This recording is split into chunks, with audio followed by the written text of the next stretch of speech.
ವಿದ್ಯಾರ್ಥಿಗಳಿಂದ ಸರಿಯಾಗಿ ಅರ್ಥ ಮಾಡ್ಕೋಬೇಕು. ಅರ್ಥ ಮಾಡಿಕೊಂಡು ಈ ಪ್ರಶ್ನೆಯನ್ನು ನೀವು ಬಿಡಿಸೋದು ಅದರಿಂದ ವಿಡಿಯೋ ಆನ್ ಮಾಡಿರಿ, ನಾ ಬಂದು ತಿಳಿಸ್ತೀನಿ. ಯಾವುದು ಉತ್ತರ ಆಗ್ತದೆ ಅದನ್ನು ನೀವು ಉತ್ತರ ಹಾಕಬೇಕು. ಜೋಡಿ ಆಗಬೇಕು. ಎರಡುತ್ತರ ಉತ್ತರ ಯಾವ ಗುಂಪು 1.5ಕ್ಕೆ ಸಮ ಅದ ಅದೇ ಅದರ ಉತ್ತರ. ಕೆಳಗಿನವುಗಳಲ್ಲಿ ಯಾವ ಸಂಖ್ಯೆಗಳ ಜೋಡಿಯು 1.5ಕ್ಕೆ ಸಮಾನವಾಗಿದೆ ನೋಡೋಣ. ಒಂದು ನಾವು ಬಿಡಿಸಿ ನೋಡೋಣ. ನೀವು ಬಿಡಿಸೋದಾಯ್ತು ಅಂತಂದ್ರೆ ನಾನು ತಿಳಿಸಿ ಹೇಳುವಾಗ ಬೋರ್ಡ್ ಕಡೆ ಲಕ್ಷ ಕೊಟ್ಟು ನೋಡಬೇಕು. ತಿಳಿತಲ್ಲ? ಸರಿಯಾಗಿ ನೋಡ್ರಿ, ನಾ ತಿಳಿಸ್ತಿರ್ತೇನೆ. ಈಗ ಒಂದು ಬಿಡಿಸಿ ನೋಡೋಣ. ಯಾವಾಗ ಉತ್ತರ ಸಿಗ್ತದ ಅದು ಫೈನಲ್. ಉತ್ತರ ನಾವು 15% ಮತ್ತು 5/2 ಇದನ್ನು ಬಿಡಿಸ್ರಿ. 15% ಅಂದ್ರೆ ಏನಾಗ್ತದ? 15/100. ಇದರ ಉತ್ತರ ಏನಾಗ್ತದೆ? 0.15 ಆಯ್ತು. ಆಮೇಲೆ ಇದು ನೋಡ್ರಿ, ಇದು 2 1 ಪೂರ್ಣಾಂಕ 2 2 4. ಇದನ್ನು ಮಿಶ್ರ ಬಿಂದು ರಾಶಿ ಮಾಡ್ರಿ. 2 2 4 1 2 ಇದರ ಉತ್ತರ 2.5. ಇದು ಉತ್ತರ ಆಗಲಿಲ್ಲ. ಉತ್ತರ ಬರಲಿಲ್ಲ. ಇನ್ನು ಬಿ ನೋಡೋಣ. ಬಿ ಬಿಡಿಸಿ ನೋಡೋಣ. 1.5% ಇದು 6/4. ಇದನ್ನು ಬಿಡಿಸ್ರಿ. 1.5 ತಳಗ ಇದರ 10 ಕೊಡ್ರಿ ಸ್ಥಾನ ಬೆಲೆ. ಇದರದು 100 ಕೊಡ್ರಿ. ಇದು ಕಾಮ. ಈಗ 2 3 6 2 2 4. ಆಮೇಲೆ ಇದು ಏನಾಗ್ತದೆ ನೋಡೋಣ. 15 1,000. 15 1,000. ಇದನ್ನು ಬಿಡಿಸ್ಬೇಕು, ಇದನ್ನು ಬಿಡಿಸ್ಬೇಕು ನೀವು ಬರೋಬರಿ. 0.015 ಬಂತು. ಆಮೇಲೆ ಇದು ಏನಾಗ್ತದೆ ನೋಡ್ರಿ. 3 2 ಅಂದ್ರೆ 1.12. ಇದು ಬಂತು. ಆದ್ರೆ 2 ಬರಬೇಕು. 1.5. ಇದು 1.5 ಬಂತು. ಇದು ಬರಲಿಲ್ಲ. ಇದು 0.15 ಬಂತು. ಹೆಂಗೆ ತಿಳಿಸ್ತೀನಿ ಅನ್ನೋದು ನೀವು ನೋಡ್ಕೋಬೇಕು. ಇದು ಭಾಳ ಅಂದ್ರೆ ಭಾಳ ಚಂದ ಅದ ಗಣಿತ. ನೋಡ್ಲಿ, 15% ಅದ. 15 ಇಟ್ರಿ, ಇದನ್ನ 100 ತಳಗಿಟ್ರಿ. ಇದು ದಶಮಾಂಶದಾಗ 0.15 ಬಂತು. 5 2 ಅಂದ್ರೆ 2 ಪೂರ್ಣಾಂಕ 1 2 ಇಟ್ರಿ. ಇದನ್ನ ದಶಮಾಂಶದಾಗ 2.5 ಅದ. 2 1.5 ಬರಲಿಲ್ಲ, ಉತ್ತರ ಆಗಲಿಲ್ಲ. ಇದು ಉತ್ತರನೂ ಸರಿ ಆಗಲಿಲ್ಲ. ಆಮೇಲೆ ಇದನ್ನು 1.5%, 1.5 ಇದರ ಸ್ಥಾನ ಬೆಲೆ 10 ಕೊಟ್ರಿ. ಈ ಶೇಕಡ ಇಲ್ಲಿ ಕೊಟ್ರಿ. 15,000 ಆಯ್ತು. ಇದನ್ನ ದಶಮಾಂಶದಾಗ ಇಟ್ರೆ ಏನಾಗ್ತದೆ? 0.015 ಆಗ್ತದೆ. ನೋಡ್ರಿ, ಇಷ್ಟೆಲ್ಲ ತಿಳ್ಕೊಬೇಕು. 1.5 ಇದಾಯ್ತು. ಇದಾಗಲಿಲ್ಲ, ಇದು ಉತ್ತರ ಅಲ್ಲ. 6/4 ಇದನ್ನ ಕನಿಷ್ಠ ರೂಪಕ್ಕೆ ತಂದ್ರೆ 2 3 2 2 ಆಯ್ತು. ಆಮೇಲೆ 1 ಪೂರ್ಣಾಂಕ 1 2 ಆಯ್ತು. ಆಮೇಲೆ ಇದನ್ನು 1.5 ಇಡ್ಬೋದು. ಇದನ್ನು ಸರಿಯಾಗಿ ಅರ್ಥ ಮಾಡ್ಕೋಬೇಕು ನೀವು. ಹೆಂಗೆ ತಿಳಿಸ್ತಾರ ಸರು ಅದನ್ನು ನೀವು ತಿಳ್ಕೋಬೇಕು. ಇನ್ನು ಸಿಗೆ ಹೋಗೋಣ. ಸಿ ಏನದ ನೋಡೋಣ. ಸಿ ಬರೋಬರಿ 150%.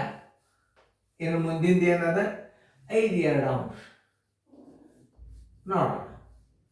ಇದು 150 ತಳಗ 100 ಇಡ್ರಿ. ಇದನ್ನ 2 2 4 1 2 ಇಡ್ರಿ. ಇದನ್ನ ದಶಮಾಂಶ ಇಟ್ರೆ ಏನಾಗ್ತದೆ ನೋಡ್ರಿ. 1.50. ಇದನ್ನ 0 ತೆಗೆದಿಡ್ರಿ. 1.5 ಬಂತಿದ್ವು. ಇನ್ನು ಇದು ಬರಬೇಕಲ್ಲ. ಇದು 2.5. ಇದರದ್ದು ಉತ್ತರ ಎಷ್ಟು ಬಂತು? 2.5 ಬಂತು. ಅಂದ್ರೆ 2 1.5 ಆಗಲಿಲ್ಲ. ಇನ್ನು ಡಿ ನೋಡೋಣ. ಡಿ ಏನದ?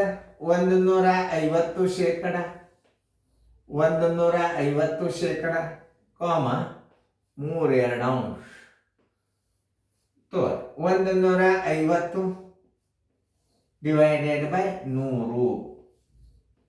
ಇದನ್ನು ದಶಮಾಂಶ ಮಾಡ್ರಿ. 2 ಸ್ಥಾನ ಬಿಟ್ಟು ಬಿಂದು ಕೊಡ್ರಿ. 1.50. ನೀವು ಉತ್ತರದಾಗ 0 ತೆಗೆದಿಡ್ರಿ, ಬರ್ತದ 1.5. ಓಕೆ ನೋಡಿ, ಇದನ್ನು 3 2 ಇದ್ದದ್ದನ್ನ ನೀವು 1 ಪೂರ್ಣಾಂಕ 1 2 ಮಾಡಿದ್ರಿ. 2 ಒಂದಲ್ಲಿ 2, ಇದೇನಾಯ್ತು 1 ಪೂರ್ಣಾಂಕ 1 2 ಆಯ್ತು. ಇದು ದಶಮಾಂಶದಾಗ 1ಕ್ಕೆ 2ಕ್ಕೆ ಭಾಗಿಸಿದ್ರೆ 1.5 ಆಯ್ತು. ಇದು 1 ಬಿಂದು ಬಂತ, ಇದು 1 ಬಿಂದು ಉತ್ತರ ಬಂತಂದಾಗ ಉತ್ತರ ಸಂಖ್ಯೆ ಡಿ ಆಗ್ತದ. ನೋಡಿ, ಇಷ್ಟು ಚಂದ ತಿಳ್ಕೊಂಡು ಮಾಡಬೇಕು. ಅದನ್ನ ಹೆಂಗೆ ತಿಳಿಸಿದೆ ಅನ್ನೋದು ಬಹಳ ಇಂಪಾರ್ಟೆಂಟ್. ಇನ್ನೊಂದ್ಸಲ ನಿಮಗೆ ನಾ ತಿಳಿಸಿ ಹೇಳ್ತಾನೆ. ಇದು ಬಹಳ ಅಂದ್ರೆ ಇದು 1.5, ಇದು 1.5, ಇದು 1.5 ಬಂದರೆ ಅದು ಉತ್ತರ ಕರೆಕ್ಟ್. ನಾವು ಮಾಡಿದ್ದು ನೀವು ಇನ್ನೊಂದ್ಸಲ ನೋಡ್ರಿ. 15% ಅಂದ್ರೆ 100 ಇಟ್ರಿ, 0.15 ಆಯ್ತು. ಬಿಟ್ಟೇ ಬಿಡ್ಬೇಕಾದ ಕೈ. ಇಲ್ಲಿ 1.5 ಬರಲಿಲ್ಲ ಅಂದ್ರೆ ಮುಂದಿನ ಲೆಕ್ಕನೂ ಮಾಡಬಾರ್ದು, ಸುಮ್ಮನೆ ಇರ್ಲಿ ಅಂತ ನಿಮಗೆ ನಾ ತಿಳಿಸಿ. ಒಂದು ಗಣಿತ ಕಲ್ತಂಗ ನೀವು. ಇದು 1.5 ಬಂದಿಲ್ಲ ಅಂತ ತಿಳ್ಕೊಂಡು ಇದನ್ನ ಕೈ ಬಿಟ್ರಿ ಅಂತಂದ್ರೆ ಇದನ್ನ ನೀವು ಗಣಿತ ಒಂದು ಹೊಸಾದ ಕಲ್ತಂಗಿದು. 2 ಪೂರ್ಣಾಂಕ 1 2 ದಶಮಾಂಶದಾಗ ಹೆಂಗೆ ಇಡಬೇಕು ಅಂದ್ರೆ ಇದು 0.15 ಆಯ್ತು, ಇದು 2.5 ಆಯ್ತು. ಇದು ಉತ್ತರ ಅಲ್ಲ. ಬೀದ 1.5% 6/4. ಇದು 1.5. ಈ ಸ್ಥಾನ ಬೆಲೆ 10 ಇಲ್ಲಿ ಕೊಟ್ರಿ, ಶೇಕಡ ಇಲ್ಲಿ ಇಟ್ರಿ, 15 ತಳ 1000 ಆಯ್ತು. 0.015 ಆಯ್ತು. ಇದು 1.5 ಆಗಲಿಲ್ಲ. 6 4 ಇಟ್ರಿ, 2 3 2 2 1 ಪೂರ್ಣಾಂಕ 1 2 ಆಯ್ತು. 1.5 ಆಯ್ತು. ಆದ್ರೆ ಇವೆರಡೂ 1.5 ಬಂದರೆ ಉತ್ತರ ಕರೆಕ್ಟ್. ಇದು 0.15 ಆಯ್ತು, 0.015 ಆಯ್ತು, 1.5 ಆಯ್ತು.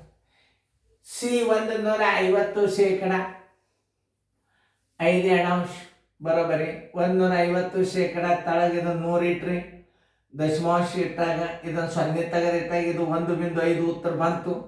ಇದು ಬರ್ತದಿಲ್ಲ ನೋಡೋಣ. 5 2 ಬರೋಬರಿ. 2 2 4 1 2 ಆಯ್ತು, 2.5 ಆಯ್ತು. ಇದು 1.5, ಇದು 2.5, ಇದು ಉತ್ತರ ಅಲ್ಲ. 150% ಬರೋಬ್ಬರಿ. 150 ತಳಗ 100 ಇಟ್ರಿ, ಇದನ್ನು ಮೊದಲು ಪೂರ್ತಿ ತಗೊಳ್ಳೋಣ. 2 ಸ್ಥಾನ ಬಿಟ್ರಿ, 0 ಇಡ್ರಿ, ತೆಗೀರಿ, 1.5 ಆಯ್ತು. 3 2 1 ಪೂರ್ಣಾಂಕ 1 2 ಆಯ್ತು. ದಶಮಾಂಶ ಇದನ್ನ ದಶಮಾಂಶದಾಗ ಇಟ್ರು 1.5 ಆಯ್ತು. ಇದ್ರದ್ದು ಉತ್ತರ 1.5 ಬಂತು, ಇದ್ರದ್ದು ಉತ್ತರ 1.5 ಬಂತು. ಯಾವ ಜೋಡಿ ಆಗ್ತದ? ಡಿ ಜೋಡಿಯು 1.5ಕ್ಕೆ ಸಮನಾಗಿದೆ. ಆದ್ದರಿಂದ ಉತ್ತರ ಸಂಖ್ಯೆ ಡಿ. ನಾನು ಯಾವುದು ಬರ್ತದ ಅದನ್ನು ಒಂದೇ ಉತ್ತರ ನಾ ತಿಳಿಸಿ ಹೇಳ್ಬೋದು. ಆದ್ರೆ ಇದನ್ನ ನಾ ಯಾಕೆ ಪ್ರತಿಯೊಂದನ್ನು ನಾ ಬಿಡಿಸಿ ತೋರಿಸಿನಂದ್ರೆ ನಿಮಗೂ ಇಷ್ಟು ಗಣಿತಗಳನ್ನು ಕಲ್ತಂಗ ಆಗ್ತದೆ. ಯಾಕೆ ಇದು ನಮ್ಮದು ಸ್ವಂತ ವಿಡಿಯೋ. ಇದು ನನ್ನ ಸ್ವಂತ ವಿಡಿಯೋ. ನಾ ಎಲ್ಲ ಎಕ್ಸ್ಪ್ಲೇನ್ ಮಾಡಿ ಹೇಳ್ಬೋದು. ಖರೆ ಹಿಂಗೆ ತಿಳಿಸಿ ಹೇಳ್ಬೇಕು, ಬುಕ್ಕಿನ್ಯಾಗ ಹಿಂಗೆ ಬಿಡಿಸ್ಬೇಕಂತದ ನೇಮ ಅಲ್ಲ. ಅವ್ರು ಯಾವ್ದು ಉತ್ತರ ಆಗ್ತದ ಅದನ್ನು ಒಂದು ಬಿಡಿಸಿರ್ತಾರೆ. ನಾ ಅಲ್ಲ, ಎಲ್ಲ ನಿಮಗೆ ಕನ್ಫರ್ಮ್ ಮಾಡಿ ತೋರಿಸಿದನ ನೋಡಿ. ಎಲ್ಲ ನಿಮ್ಮದು ಉತ್ತರಗಳನ್ನು ಹೆಂಗೆ ಮಾಡ್ಬೇಕು ಅನ್ನೋದು ನೋಡಿದ್ರಿ. ನಾ ಇನ್ನೊಂದ್ಸಲ ಹೆಂಗೆ ತಿಳಿಸೀನಿ ಅನ್ನೋದು ನೀವು ನೋಡ್ರಿ. ವಿಡಿಯೋ ದೊಡ್ಡವಾಗಬಾರ್ದು, ಚೆಂದಾಗಿ ನೋಡ್ಕೊಂಡು ಹೆಂಗೆ ತಿಳಿಸಾರ್ಸೋದು. ಉತ್ತರ ಸಂಖ್ಯೆ ಡಿ. ಡಿ ಅನ್ನೋದು 2 ಈಕ್ವಲ್ ಆಗ್ತಾವೆ.